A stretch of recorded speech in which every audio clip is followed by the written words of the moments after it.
Hey everyone, my guest today is Mark Haroldson. Mark is a former infantryman, intelligence professional, and licensed attorney who has conducted intelligence and security operations around the world. He has trained units from the Department of Defense, the Department of Justice, the Fortune 500, and police officers from over 60 departments from around the country. Mark is also a contributor to the Counter-Terrorist magazine and the host of the Pearl Snap Tactical podcast. Welcome to the show, Mark. I want to thank you for being here. And I was Yeah. wondering if you could tell the audience about yourself and what you're up to. Yeah, thanks for having me on. Yeah, my name's Mark. I started out in the military at 19. I went and joined the army, just kind of burned out with college and had a great tour. Thought I wanted to make that my career, and then just had some injuries and some things that happened that where I had to get out and really didn't have a plan B, right? So I thought, hey, I know what I'll do. I'll finish college because at that time I thought if you go to college, you'll get out and you can make a lot of money. So I graduated college and I found out you can get a degree and not make a lot of money. Hmm. So I bounced around just working for a couple years, and I thought I know what I'll do. I'll go to law school because if you go to law school and you become a lawyer, you'll make a lot of money. And I Yeah. found that you can graduate law school and not make a lot of money. So I ended up becoming working in the district attorney's office as an assistant deputy prosecutor, and I was there for about 6 years and loved it. I mean,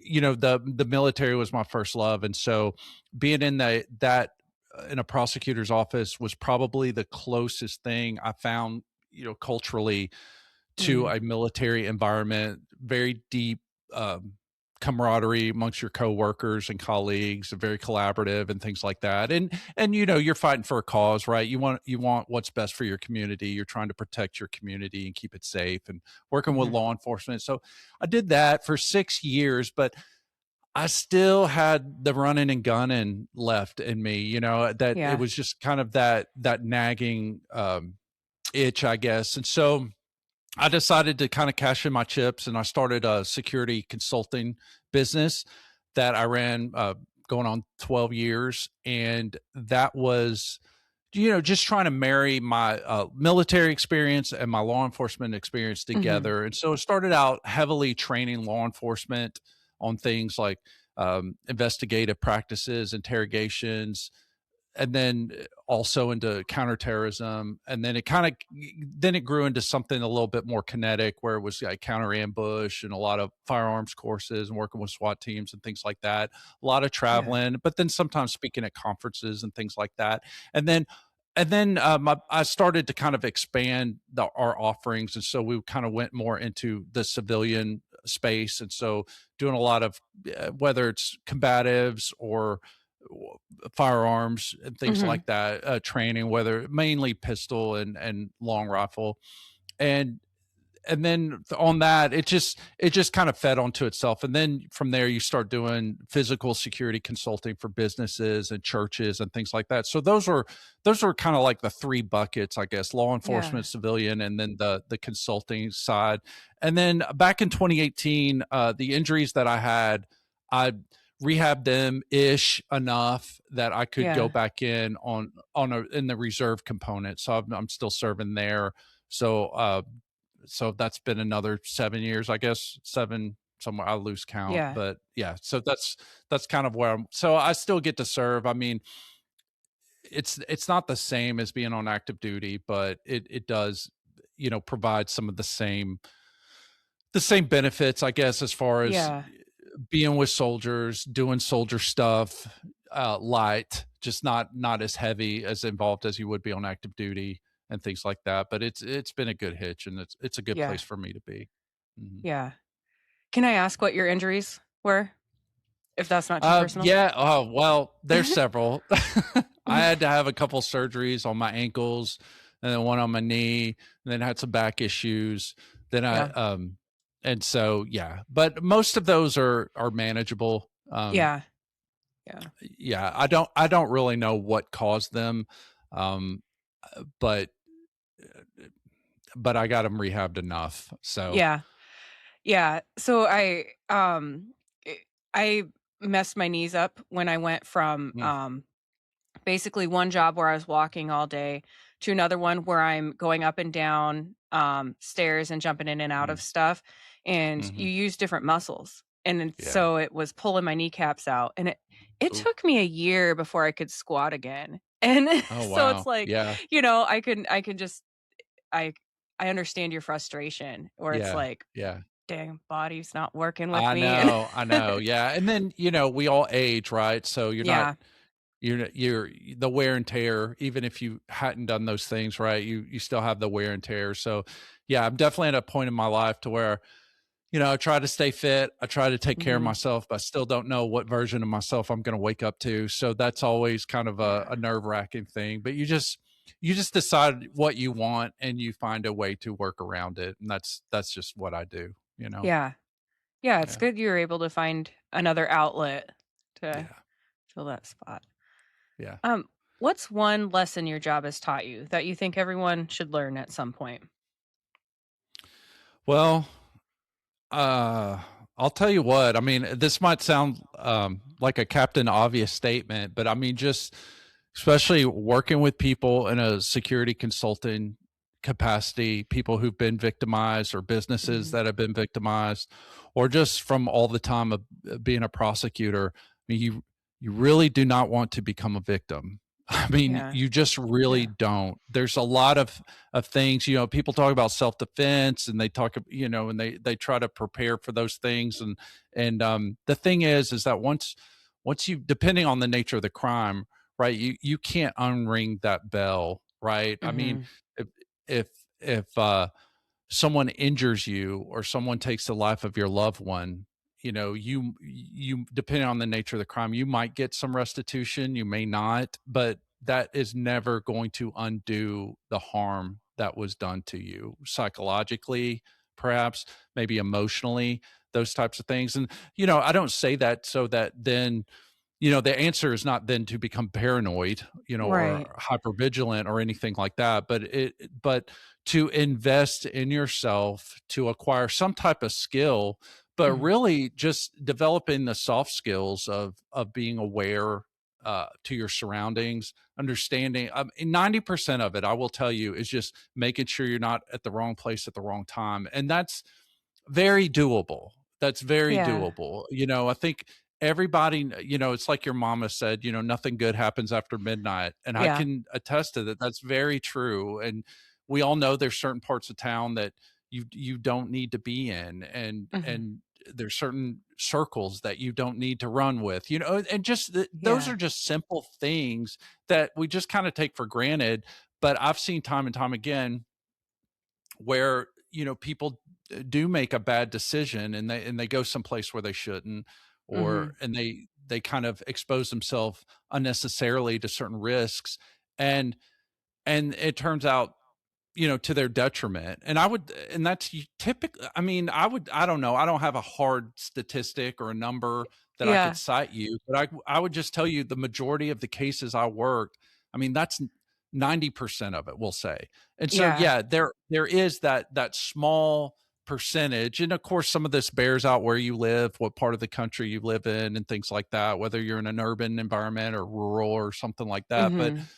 But really, yes, you can still become victimized in Mayberry, in a Yeah. small town, but those are statistically, on the lower end of the scale, than somewhere else, right? And Yeah. so just having some awareness, being plugged into your environment, um, and then when your intuition, developing your intuition or things like that, and listening to your gut, Mhm. and being aware, that will steer you clear of a lot of the problems that you Yeah. have. So that's probably number one. Yeah. Yeah, that's a really good one. Yeah.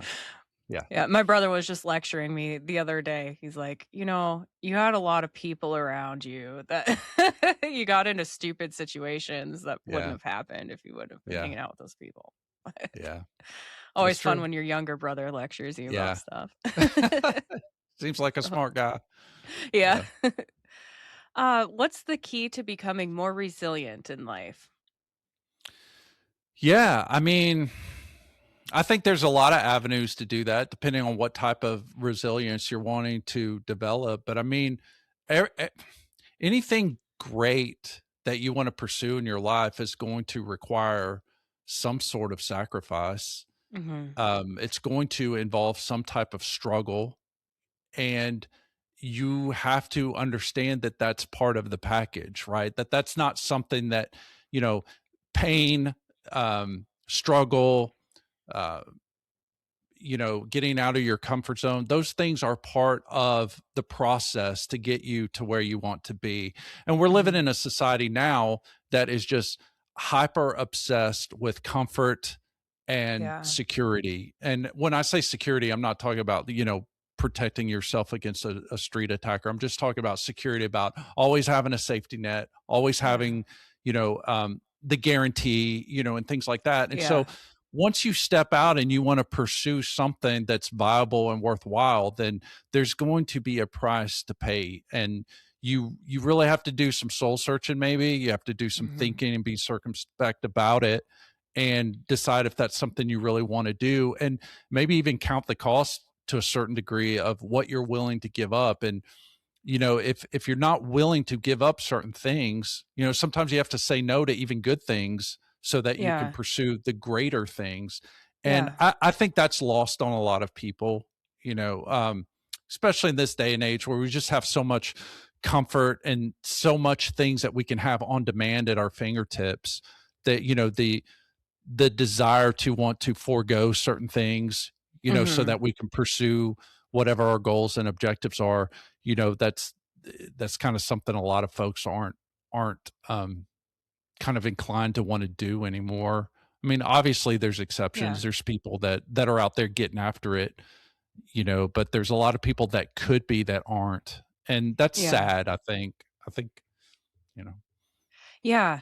Yeah, I've met people. I mean, met a lot of people that just want they always dream about more, but then if you ask them like, "Well, why don't you try for it?" "Well, I'd have to do this and this and this and this and this." "Well, then why don't you do that?" Like why don't you make the Yeah. changes? And Yeah. I think people are afraid of change too, switching Yeah. Oh, stuff for up. sure. Yeah, for sure. For sure. Yeah. But it kind of goes back to that. That's what I mean about just being hyper obsessed with comfort, right? I Mhm. mean, that and that's part of the problem, is to understand that and or some people start a course of action and they find resistance, and they're like, "Oh man, I shouldn't have done this, and now I'm in this jam." And it's like, not necessarily. I mean, that Yeah. is very much part of the process, and you have to struggle. There's a ancient philosopher, one of my favorites, and I'm going to butcher his quote, because I'm going to paraphrase it, but Heraclitus, that Okay. said that war is the father of all things. And he's not just talking about warfare like kinetically, but he's just talking about that it's almost like a universal law, like a law of the universe, right? Just like Mhm. gravity, that to move out and to expand, you there has to be some sense of struggle, right? And Yeah. you see this in nature. I mean, just even a baby chick trying to hatch out of an egg, Yeah. the mother Yeah. hen can't peck that eggshell for it Mhm. has to struggle. It has to crack that shell. It has to break out, and then once it does, it's absolutely Yeah. exhausted, but it has to give everything it has to get out, or it's going to die. Yeah. And so I think we could take a lesson from nature, that it's not those are not the times to sit around and try to comfort ourselves, to feel sorry for ourselves, or to tell ourselves some story that somehow we've been victimized, but Yeah. instead to just switch your framework and say that is the opportunity, that is part of the catalyst, if that is going to drive you forward. And so you either have to succeed or metaphorically die trying, but it's I don't see another way. I've not Mhm. found another way in my life. And I think if people were honest with themselves, that if they were to attain something and that they did it without any struggle, those things tend to not mean a lot to people. Right. Yeah. It's the things that we had to struggle with, the things that we had to earn and fight for. Those are the things that are meaningful and that build a rich life. for Yeah. ourselves. Yeah. Absolutely. Kind of a funny story. I watched turtles hatching one time, and Oh yeah. I think they're false map turtles, and they would like get their head out of the egg and then pass Hmm. out and then wake back up and maybe get half their body out and then pass back out. Yeah. And so yeah, it took a long time, but Yeah. that's the only way to live. So Yeah. Really. Yeah. yeah.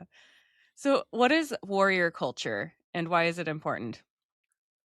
So yeah, that's something that like on my podcast, if I can do a shameless plug for a Pearl Snap Do it. Tactical podcast, um, Yeah. you know, originally we started out just doing well, like the name would imply, like tactical stuff, right? Uh-huh. Having to do with self defense or talking about like choosing a flashlight, a weapons mounted flashlight, or a handheld light, or that kind of stuff, or talking Yeah. about ambushes, or whatever could go in that category. Uh-huh. And I still do those, right? Those are still topics that we run. But then I started Mhm. really I've always well, I just already kind of outed myself because I quoted Heraclitus, right? So Mhm.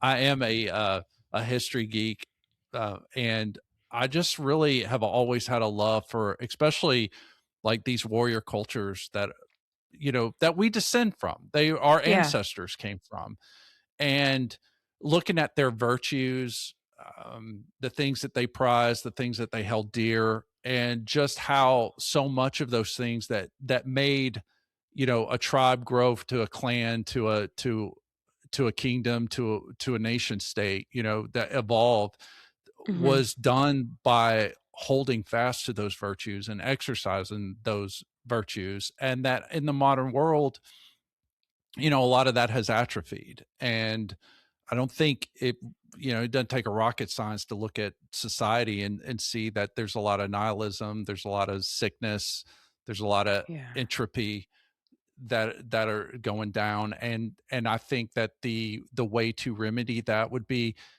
to the degree that we can in a modern society, to go back and revalorize those martial culture values. And Mhm. so and that so yeah, so we like to look at those cultures. And me, I'm more in there's a lot of cultures, right? There's cultures in the East, cultures in the West, Yeah. African culture, tribal cultures, and things like that. So they all have that milieu like running through their cultures. But you can't be an expert in all of them, or Yeah. I'm not holding myself as an expert. But I Yeah. tend to focus more on the Indo-European, and then niching down even further into the Germanic, which would be, the Germans, continental Germans, Saxons, Scandinavians, the Yeah. Anglo-Saxons of England, and things like that. And um, so looking at the sagas and the epics like Beowulf and stuff, and trying to tease those things out. And so sometimes I talk about those things on the podcast too.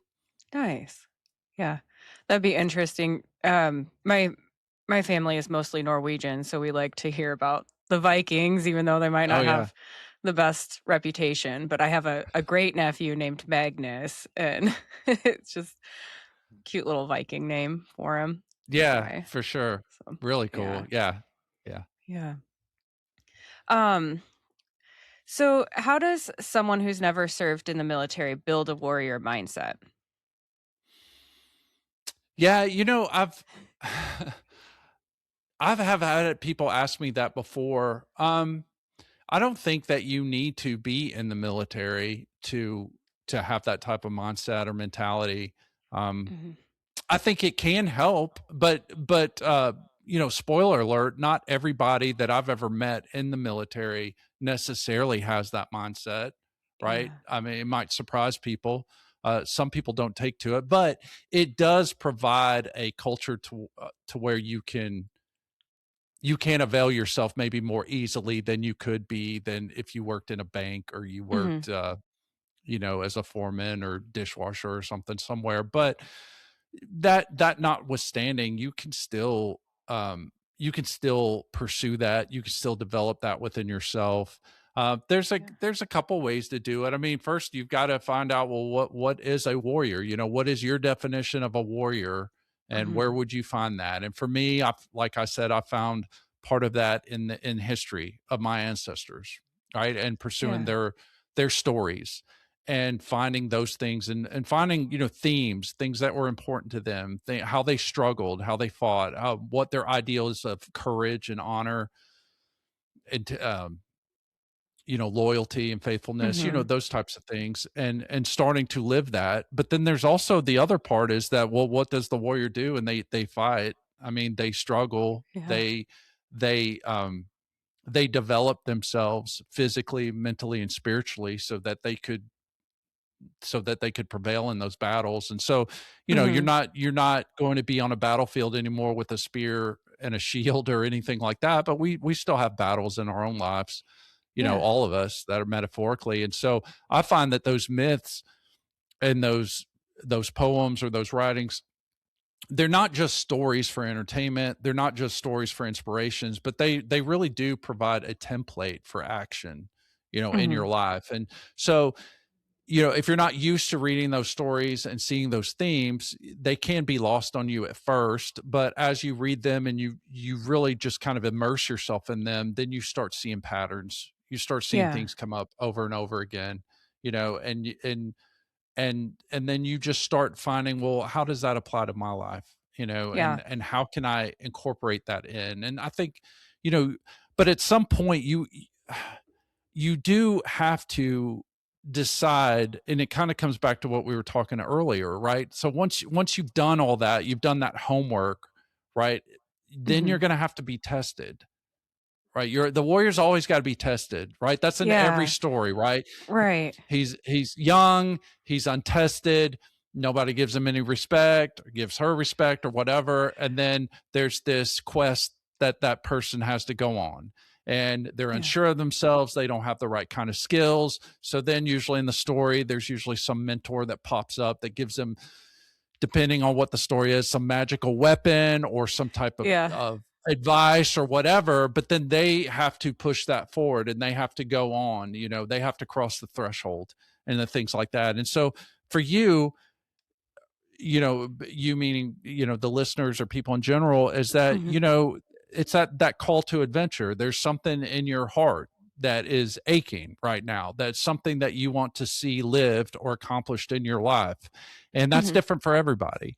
But you have to find out what that is. And nobody can answer that for you. The mentor can help, it can give you advice, can give you maybe even some type of training, and the mentor can be a job. The mentor can be a profession. The mentor, Yeah. in modern day, it could be a group of people. It could be several people. It doesn't have to be, some Yoda that pops up that, type of thing.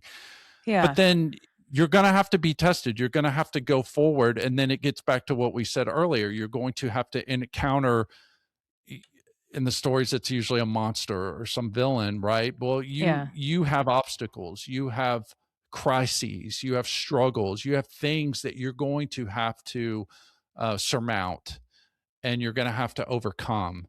And it's a very lonely experience, because even if you do it with a group, ultimately it's you have to do it for yourself, and that's part of it. That's Hmm. part of it. So that's a long-winded way to answer your question, but I think, Sorry. I don't think there's a as much as I would like to articulate, just like, hey, do these three things, or, do X. And I think it's more holistic than that, and it just is going to require you kind of bringing together. I think there's typically a physical component to it. Yeah. There's a mental component and an emotional or spiritual component to it, and that those things need to be integrated together, right, for you to Hmm. truly overcome. Because if you don't, this is what oftentimes happens, and I see this with people I know, people you probably know too, that, someone does embark on that quest, right? They want to be someone who goes and really rises up in the ranks in their company, right? And they give their whole Yeah. life to it, and they burn relationships, and they ruin their family over it, but they made a lot of money, right? And then Yeah. at the end of it, they look and say, well, what was that all for? And then they end up doing something stupid and childish, when we call those midlife crises, right? Yeah. Is a nice way to do that, right? And that's because, they either they were pursuing someone else's dream or something that they thought because society handed it to them and said, "Oh, this is what's important for you."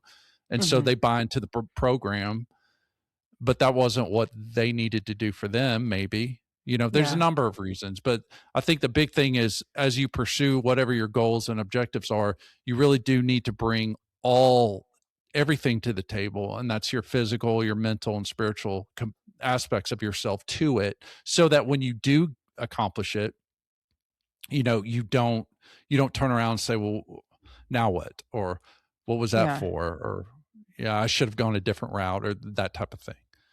Yeah. Yeah, I think you kinda made a point about, doing things for other people. I think a lot of just seeing in college, I think a lot of people will do things in their life for other people. Like, they'll go to Mhm. college because that's not so much anymore, but that's what was told Yeah. that you had to do to be successful, and I think that's why we see, um a lot of people not using their college degree, a lot of people Mhm. not, um, ever graduating, just racking up student debt, and it's Yeah. like, "Oh, but I was told if I took a year break that I'd never go back," and which just Yeah. Yeah. is not true, you know? Yeah. Yeah. So Yeah, it doesn't have to be true, if that's like I took a break, right? When I was Mhm. 19, I was halfway through my sophomore year and I decided to go to the military, and yeah, I had those same people telling me, "Oh man, you should finish college first and you should." But if you know what you want, I knew Yeah, I wanted to finish college. I just knew I didn't want to do it then. I knew I yeah, wanted to go to the military, and so I did, and I did go back to college because that's something I wanted to do. That was important to me, yeah, so I found a way because, I did a lot of things wrong in my youth. I mean, let's get that clear. But, yeah, but I did have some guideposts along the way that I was orienting myself towards mhm, and making sure that those were priorities and I was making those things happen. yeah. Yeah, definitely. I went back to college at the age of 30, and it's I had to kind of play some catch up because Mhm. there was so much time in between, and then also when I didn't really know what I wanted to do, I wasn't performing very well, Right. and so then Yeah. I had to do some catch up with my GPA as well, and it's like, "Dang, Mhm. if I Yeah. would've just taken my own advice and done Yeah. what I wanted to do instead of wasting 2 years of messing around." Yeah. Yeah. Right. Right. Yeah. Yeah. I mean, I think that's a good point. I mean, people don't listen to themselves, and and that's kind of a double-edged sword, right? Because Mhm. there is that part of you. I don't care who you are. I mean, there is that part of you at some point that is wanting to play it safe, that doesn't want to risk. Yeah. Um, so that's something that and that's a part of your conscience that's there, that's designed to try to protect you. But Mhm. sometimes it becomes like an overbearing mother hen, right? Yeah. That's trying to protect you against everything. And then what it's doing is it winds up stifling you. So learning to balance, those that primal urge within you to go forth and conquer something, right? Mhm. Versus the other part of aspect of yourself that's telling you to hold back a little bit, is to learn to balance that, because to go the other way is to be reckless, and that's not good Yeah. either, right? So Yeah. to say, I said earlier about, not being afraid not to have a safety net, or things like that. Well, but you can't be reckless either, and so it's Mhm. difficult, and that's the struggle. That's part of the struggle too, right? And so Yeah. learning to listen to those things, but listen to find the balance, to find which is the right route to pursue, and to do it Mhm. smart, and to take risks. But you have to take educated risks, you have to take calculated risks, with the understanding that sometimes those don't work out, Yeah. right? But even within failure, you can still find an opportunity. You can still find a new direction. And sometimes your failure is just feedback. It's just telling you that that's not the right way to go about it. You're not out of the Yeah. fight. It's just you're not going to achieve it that way. So you have to pivot a little bit. And it's hard because there's not a bright line rule on that, and Yeah. it's something that, again, it just comes down to struggle, being comfortable with a certain amount of ambiguity in life, which is what life is, and just continually pressing forward, right? But it all starts with being clear with what you want. If you're not clear about what you want, then you're just going to be spinning. Mhm. Sorry to interrupt. I just wanted to tell you about my sponsors real quick. Sometimes I get on a roll cleaning or gardening, and I need a boost but don't have time for a meal. Big Fork Brand's pork jerky is the perfect choice to keep my momentum, offering high protein snacks for on the go energy boosts. Not only do they offer pork jerky, but they also make pork sticks, bacon sausage, bacon hot dogs, and burger and hot dog sauces. Products come in a variety of delicious flavors, including Thai green curry and maple and brown sugar for the meat options, and gangster and Chicago fire for the sauces. I personally think the original flavor of the pork jerky hits just right after tackling a big chore. It's a little salty and very flavorful. My discount code gives you 20% off your entire order, and it's currently the best deal available. Just visit bigforkbrands.com and enter in my promo code JADE, that's JADE, at checkout.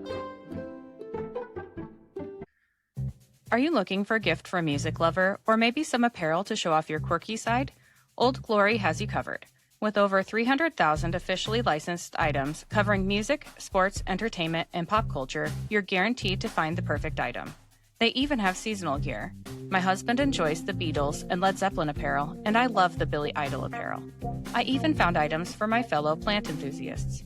This family-owned superstore is known for their quality and customer service, offers free standard shipping on all orders, and orders are shipped the same day you purchase. My discount code gives you 15% off your entire order, and it's currently the best deal available. Just visit oldglory.com and enter in my promo code JADE, that's JADE, at checkout.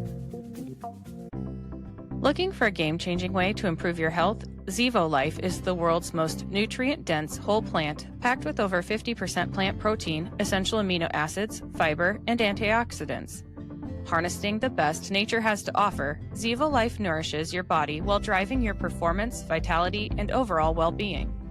Each serving is a concentrated source of clean, well-balanced nutrition designed to support modern lifestyles, and just 1 teaspoon a day supports your gut, boosts energy, and promotes healthier skin and hair. It's no wonder that it's receiving rave 5-star reviews. Step into a healthier future with a 30% discount and a 30-day risk-free guarantee by visiting zivo.life and using my promo code. To support my show and to receive 30% off your entire order, enter in my promo code JADE, that's JADE, at checkout. So you do tactical training or Mhm, firearm training, right? mhm, mhm. Yeah, can you tell the audience about that a little bit? And if they wanted to get started in doing something like that, how would they go about it? Yeah, that's I get so I would start with, making sure that you understand about yourself, like what is this that you're wanting out of it? Mhm. What, like, if you're approaching it, because firearms are a pretty powerful tool, and they've got to be handled properly, and so safety, that's like the number one thing, right? You have to respect this thing. um and then from there you have to pursue some skills. So it's always best if you find someone who's already kind of in that space. Mhm. Kind of hate to use that word, it sounds so corporate, but That's okay. it works, right? But Yeah. someone who is knowledgeable, who already kind of knows, that's competent with that Mhm. can maybe instruct you, or to seek out a qualified instructor. I think that, man, I you got to do that, right? That's not, a firearms. I don't think that's something that is wise to pursue some type of self-taught program on. Yeah. You Right. that's something that, you can do that with a lot of different subjects, but that's one that you really do need to find someone who's qualified to teach you, Mhm. right? And to help you select the right firearm for you, and Yeah. that's geared to your needs. and then you need to practice with it. Yeah. And you know, the practice doesn't always mean going to the range and shooting actual rounds. If you talk to anybody that's like in a profession of arms that's Mhm. serious about it, or someone who's a competitive shooter, even, I mean, they would tell you that most of their training involves what's called dry fire. And Okay. dry firing is just basically, you can do that in your home, uh, but that's basically where you are practicing all the things that you would do just without the ammunition. Okay. So, drawing from the holster, or if you're drawing from concealment, or practicing what's called your drawn presentation, which is just really getting the gun up on the target and aligning, you know, the Uh-huh. sights with your eyes to the target, um, your trigger squeeze, your reloadings, dealing with jams and malfunctions, all that kind of stuff can be done in a dry fire environment. And those people would tell you that's where most of the learning, that's where most of the expertise is built.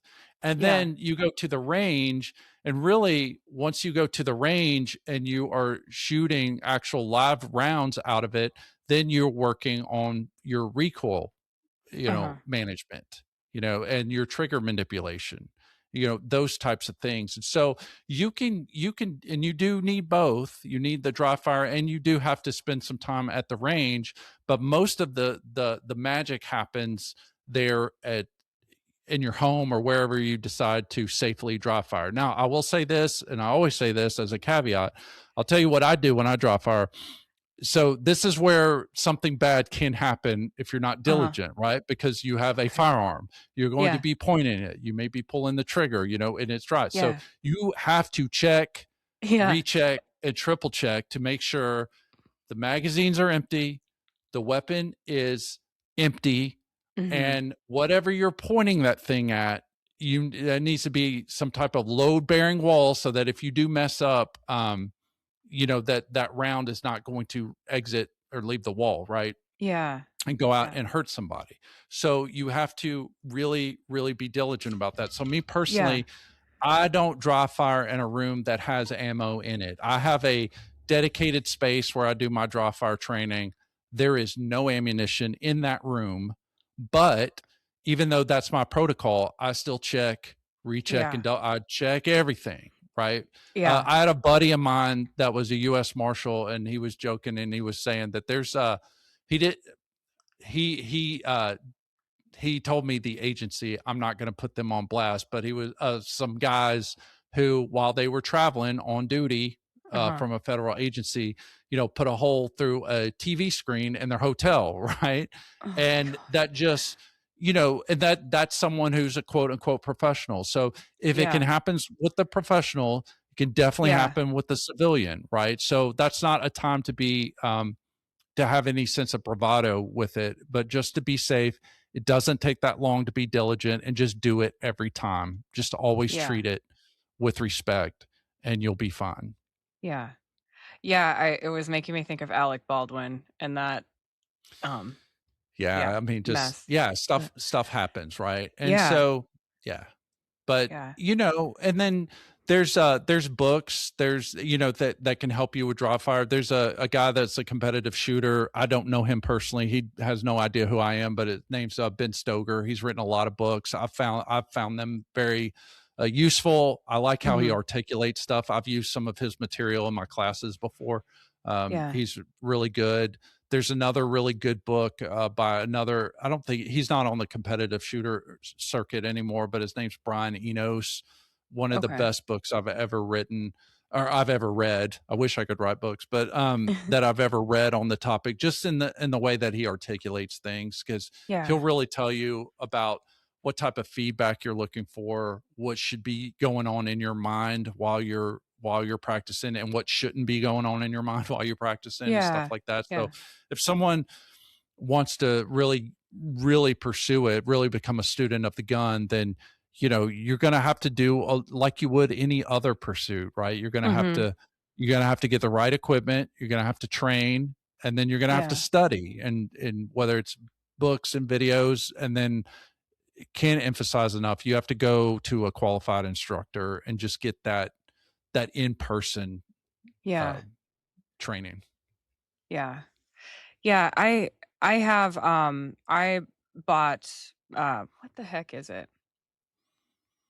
Some Ruger SR-22 handgun. Hmm. For it, and this was a while ago. It was just basically just for protection. I had had a Hmm. taxi driver drop me off at home and then like 10 minutes later try and like get back into my house because Oh he could tell wow, I was home by myself and he didn't get in the house. But all I had was a steak knife for protection at the time. wow, And I lived yeah, out in the country. So waiting for cops to get out there was terrifying. And yeah, so I'm like, okay, you need to get something. And yeah, when I got it, I'm well trained on, or I felt like I could handle it really well. Well, that it's been years now. So if I mm, were to pick it up now, I mean, I have a husband that can handle that stuff now, but yeah, I think it's something that I should I should go back and get myself reacquainted with it and handling it yeah. well in It's case a I I do mean, need it it someday. is a perishable skill, right? But it can come back to you, right? And you know, you everyone has, like I said earlier, everyone has goals and objectives with anything that they pursue. Some people want to Mhm. take it, see what's the furthest I can go with this. Other people just like, hey, I want something at home so that if something happens, I can take care of myself. And so, Yeah. those two folks don't necessarily have to have the same training track, right? And so, Right. even with your dry fire practice, 10 minutes a day. If you can't do 10 minutes, do 5 minutes. Mhm. If you can't do 10 minutes a day, do 10 minutes 3 times a week. I mean, what is that optimal? Well, maybe not, but it's better than not doing it at all. Right. Right. And so, Right. I think most people could find 5 minutes out of their day. Most people could find 10 minutes a few Mhm. times a week, just something. It would, you'd be surprised what you can, how much you can accomplish in even just a short amount of time, because it's really more about the frequency of it Yeah. than the volume, Yeah. depending on Yeah. what your goals are. I mean, you're not going to win a gun competition, if you go competitive doing that, but Yeah. you can become, um you can over time reach some level of competency just for your protection in your home, Yeah. right, versus Right. not doing anything at all. Yeah. Well, yeah, even like my husband and all his friends, they're hunters and, every year they're out there practicing Hmm. for hunting Hmm. season because Hmm. you got to get it's like muscle memory almost, right? Like you Yeah. kind of Yeah, sure. yeah. Yeah. Is there anything else that you want the audience to know or anything else you'd like to say about your podcast? Well, yeah, I mean, I would just invite anybody that's interested in any of the things that we talked about to just go look at Pearl Snap Tactical. It's on Substack is probably my biggest hub where most Mhm. of my activity is as far as like posting things and like Yeah. social media aspect of it. But it's on Apple, it's on Spotify, it's pretty much Okay. anywhere you get your podcast, you could check it out. And there's a whole range of topics there that I think that's going to interest that someone will find interesting if they find any of this interesting at all. Yeah. So, okay, so you go into tactical gear. And you said Mhm. you do go into some history on Oh it yeah, as well? yeah. There's a Yeah. good mix. I mean, right now, so our first season was kind of more heavy on the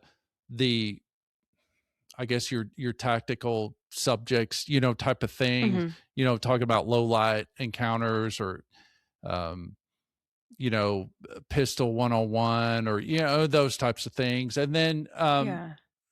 And then I do every once in a while I'll drop out kind of one of those mindset. There's plenty of mindset stuff there.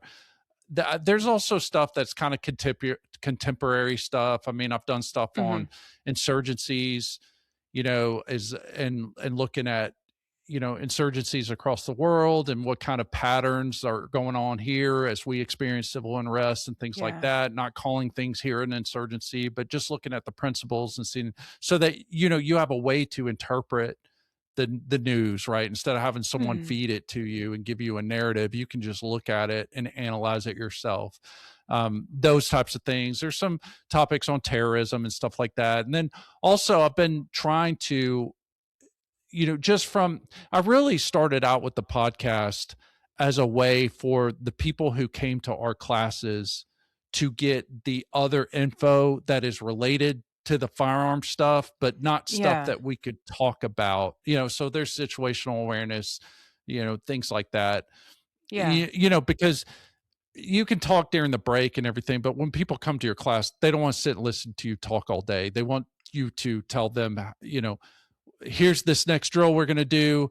This is why we're doing this drill. This is what this will develop for you. This is how you do Yeah. it. These are the standards we're going for. And then letting people do it, right? They don't, but they were interested in those kinds of things. So Right. that's why I kind of created that podcast, was for them. Yeah. And then it just kind of took off from there.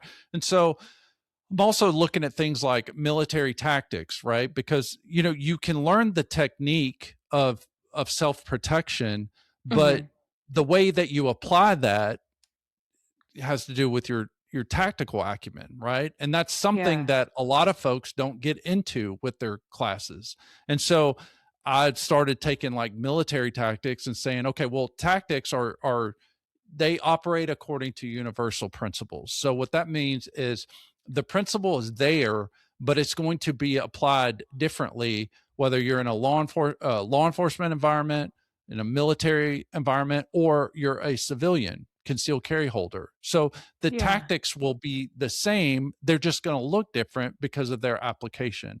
And so trying to take topics like that and trying to explain, what tactics are, how they look on a military level, and then I'll always drill it down to a law enforcement and civilian level, because that's who listens. Those are the three groups that listen to our podcast. So Right. yeah, there's a wide range of topics, but all within that umbrella that people can listen to. Yeah. Yeah, sounds like you have a little bit of something for Yeah. everyone to check out. Yeah, I would try to. Yeah. Yeah. All right. Well, I want to thank you for being here today. I will keep in touch. All right, All thanks. right. Have a good night. Thank you. You Bye. too.